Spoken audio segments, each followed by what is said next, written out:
নমস্কার, আপনারা দেখছেন সরকারি সংবাদ ইউটিউব চ্যানেল। গতকালই অভিষেক বন্দ্যোপাধ্যায়ের মামলা চলাকালীন রাজ্য সরকারের পক্ষে উকিল ছিলেন অ্যাডভোকেট জেনারেল সৌমেন্দ্রনাথ মুখোপাধ্যায়। জেলার অ্যাডভোকেট জেনারেলের পক্ষ থেকে ম্যাডামের রেজাল্ট এসেছে। আবেদন করা হয়েছিল অভিষেক বন্দ্যোপাধ্যায়কে এই মামলা থেকে রক্ষা দেওয়া হোক।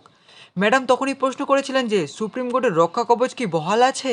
আইনজীবী কোনো উত্তর দিতে পারেননি। সুপ্রিম কোর্টের রক্ষা কবচ 28 এপ্রিল থেকে আজ 8ই মে, এতদিন ধরে সময় পেলেন, তবুও এখনও কেন সিবিআই তদন্ত বন্ধের আর্জি জানাচ্ছেন, প্রশ্ন করলেন ম্যাডাম। সেই সঙ্গে ম্যাডাম বলেন যে যে বিচারপতি এই বিচার করেছেন তিনি বিলক্ষণ বোঝেন মামলার গুরুত্ব। আবেদনকারী অর্থাৎ অভিষেক বন্দ্যোপাধ্যায়ের এত অতিরিক্ত আশঙ্কা কেন হচ্ছে। অভিষেকের আইনজীবীর উদ্দেশ্যে বিচারপতি অমৃত সিনহার মন্তব্য, তদন্তে একাধিক ব্যক্তি জড়িত, সবাইকে নোটিশ সার্ভ করে বিচার প্রক্রিয়া চালানো অসম্ভব। যে বিচারপতি এই বিচার করেছেন তিনি বিলক্ষণ বোঝেন মামলার গুরুত্ব।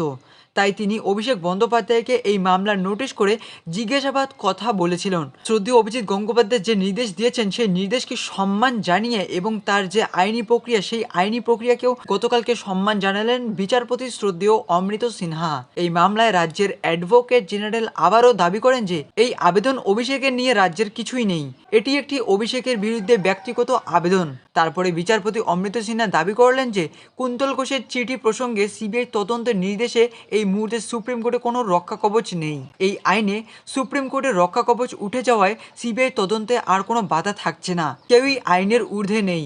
আপনার মক্কেলের একটা বক্তব্য নিয়ে বিতর্ক জটিলতা তৈরি হচ্ছে, তাতে মক্কেল তদন্তের সম্মুখীন হচ্ছে না কেন? তদন্তের সম্মুখীন হতে মক্কেলের সমস্যা কোথায়, আশঙ্কা বা কি?